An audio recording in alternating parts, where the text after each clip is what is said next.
Balikan natin si NFA Administrator Larry Lacson. Administrator, magandang morning. Si Katunying po at saka si Ka Jerry. Hi, good morning Ka Tunying. Good morning Ka Jerry. Magandang Morning umaga po. Mukhang ang layo nyo ha. Napuputol yung linya nyo ha. Oo, nasa Bicol po tayo ngayon from Naga going to Sorsogon. Pero nag-stop muna tayo. Ay, thank you po. Pasensya na kayo at inabala namin yung paglalakbay nyo. Okay, bigyan nyo nga kami ng update dyan sa auction. Gaano karami ho yung na-dispatcha o na-ibenta ng NFA?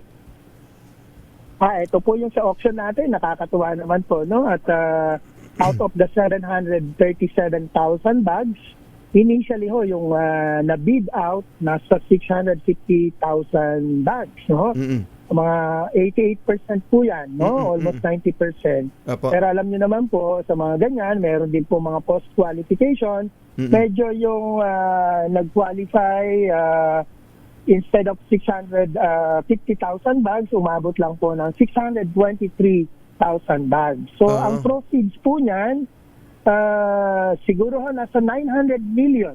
900. Po, ang aming malilikom. 900 million ang napagbentan. Okay, kung almost 90% po ito nung nasa bodega nyo, ganun po ba? Almost 90%. Sabihin na natin 85%. Dahil hindi nga pala. Okay, sige po. 85%. 85% po ito noong aging stocks. Nung aging stocks. Aging stocks po. Opo, yung sige nga po, i-describe nyo nga sa amin yung aging stocks Ano ba itsura niyan? At pag niluto ba yan parang fried rice na?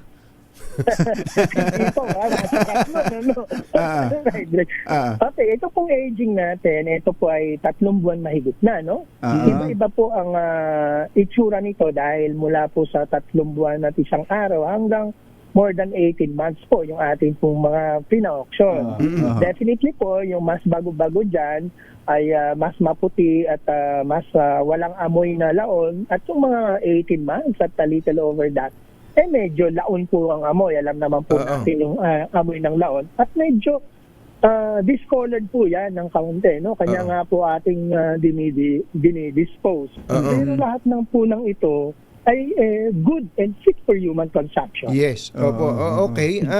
Hindi po ba madadaan sa unab yan, yung paghugas ng bigas? Mapapaputi, hindi mo mapapaputi sa unab yan? Karamihan po rito ay napapaputi ng hugas. No? Hugas lang. Pag hinuhugasan. No?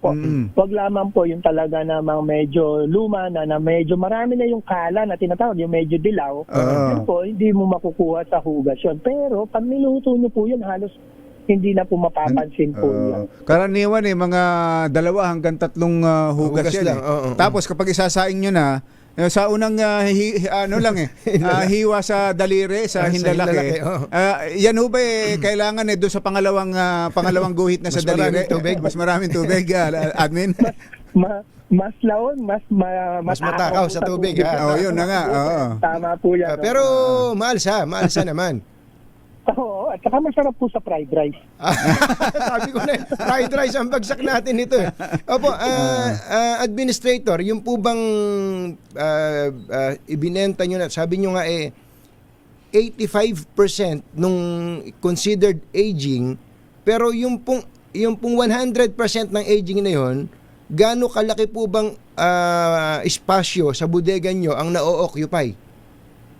Ito pong na-occupy nitong aging natin, ito ay roughly mga 737,000 bags po ito. Ang tonelada nito nasa mahigit 30, almost 35 So, yun pong ating kapasidad na ngayon ay nasa 500,000. So, sabihin na po natin, 35 over 500,000. Siguro less than 8%, 8 to 10% po. Maliit lamang po na porsyento. Maliit lang naman. Pero malaking bagay pa rin kung tutuusin para ma-free up yung inyong mga bodega. Ayaw po, napakalaking bagay. Sabi ko nga po, kung ito ay 637,000 bags, doblehin po ninyo yun, mga 1.3 million bags ng palay ang pwedeng isalya sa loob ng ating mga bodega ngayon. Yun po ang explanation po doon. Magkano po ba nyo ibinenta? At sino po ba yung mga bumili niyang aging stocks na yan? Okay, yun po ating mga in-auction, depende po sa edad yung floor price, no? Yung pinakamatanda nasa 22.50 per kilo ang floor price. Yung pinakabata na 3 to 6 months na age na rice, yan po ay nasa 25 point something na floor price. 25. Kaya nag-average po tayo ng 28 pesos per kilo. Mataas. Opo. Taas pa rin, mataas po. At saka po yung pinakamataas na nakuha nating bid dun sa auction ay 32 pesos per kilo.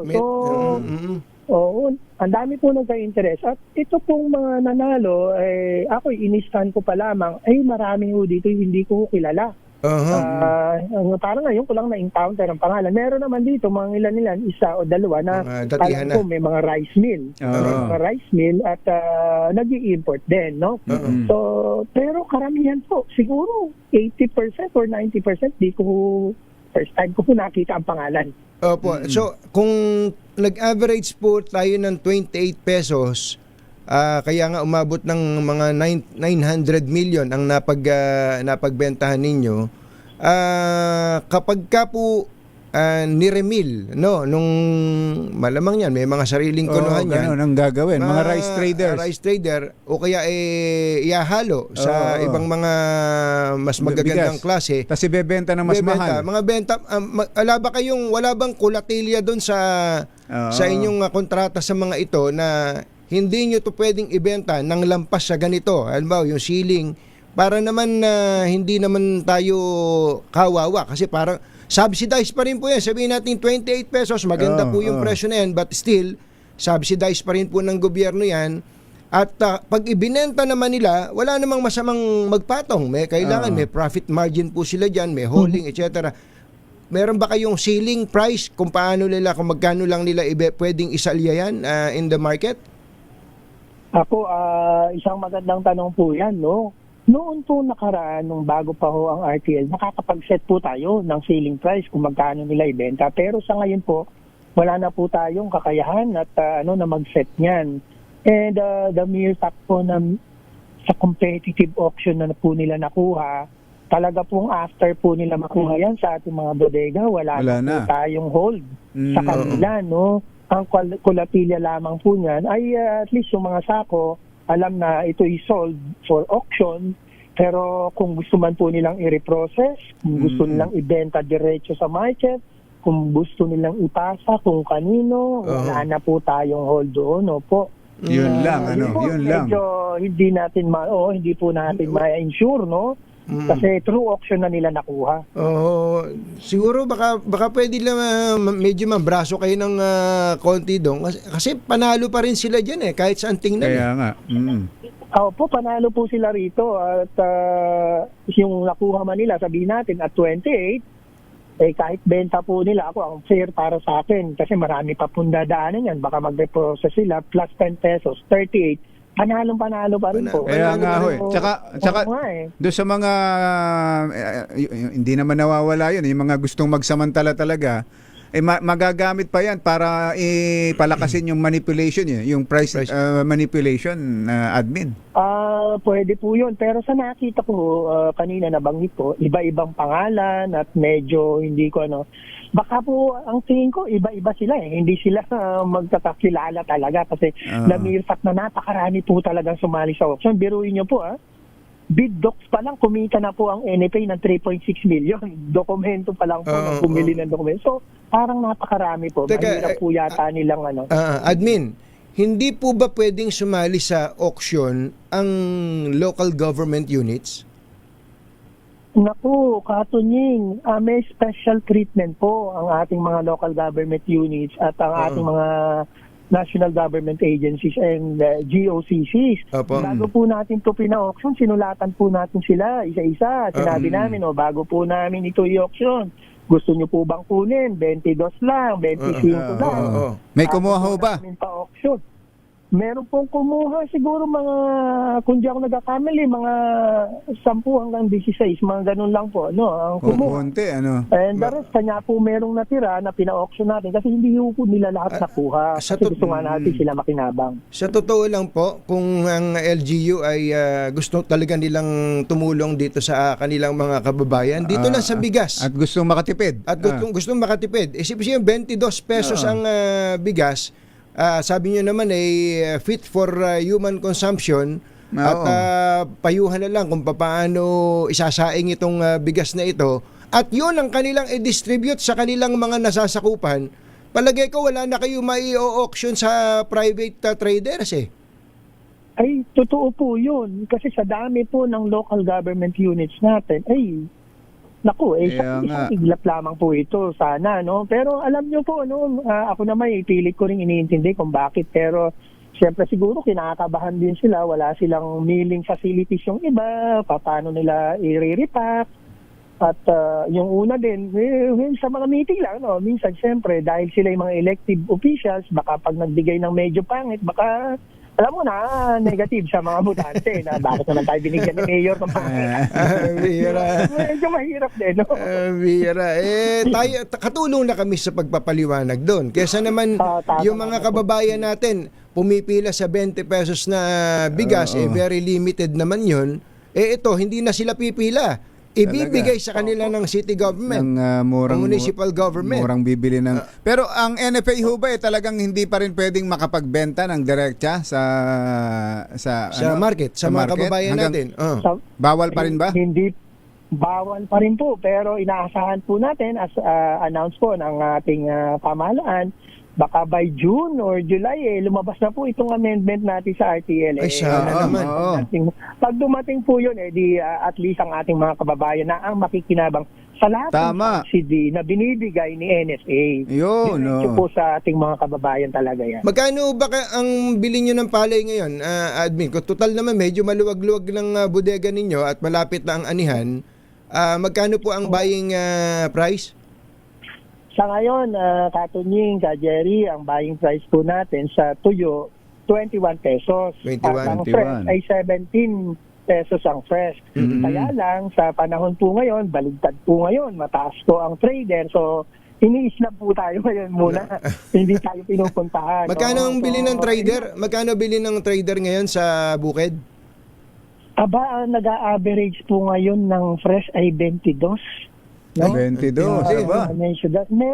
Meron hong fresh ngayon. 5 piso ang ano. Up to 27. Grabe. Ay, grabe.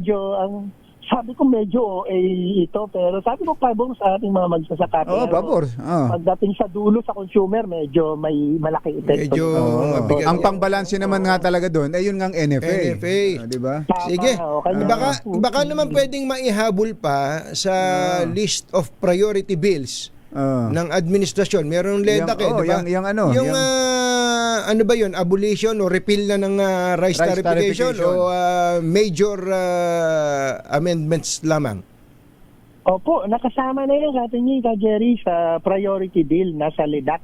Kasama siya at kanya nga kami umaasa itong Hunyo or July, mailabas na po ito. And then, pagkatapos mo nun, bakbakan na naman sa trabaho nito kasi maglilisensya na naman kami ng mga retailers, ng mga warehouses, at magbebenta na kami. So, napakaraan po trabaho. Baka dumami ang puting buhok po. Ayos lang po yan. At least may pumuputi pa sa inyo. May kilala ko, wala nang pumuputi Opo, last na lang po, ano po mangyayari dun sa 15% ng aging na hindi nyo nabenta? Ayan po ay isa-subject muli natin sa auction. Yun naman po ang dyan. Auction until maubos. Yun po ang ating gagawin dyan. Wala ba kayong ina-auction na palay naman, yung nilaon yung palay, hindi bigas?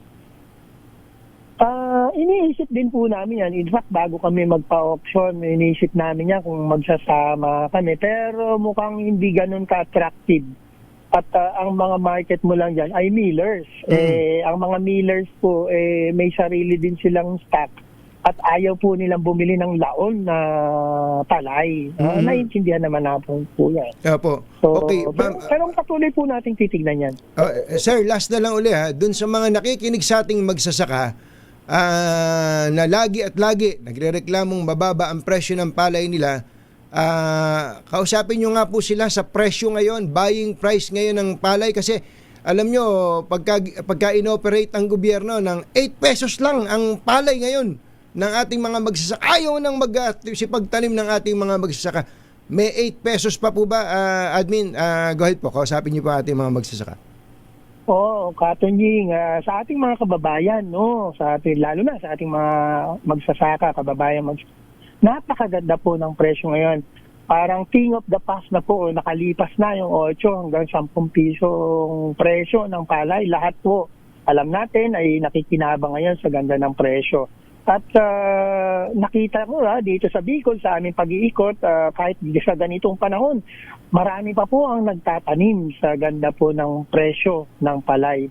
Kanya po, yun, ang ating inensahe, ang pagpapalay po, kahit anong negosyo, may ups and downs. Ito, bawi po kayo ngayon. At huwag po kayong magsasawa na magtanim. At nandito naman po ang NFA na laging may presyong ayon sa tamang kalakaran. O sa yung sakikita po ang kayo. presyo ng NFA, 17 pesos ang basa, 21 pesos ang tuyo. Ang private traders ay maabot pa ng hanggang 27 per kilo. Naku, paano kayo lalaban doon? Anyway, Walang kalaban-laban.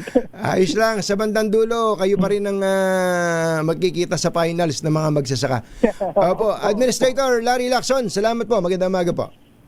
Maraming salamat din po and good morning. Good morning, Good morning si po. Administrator Larry Lacson. Masamang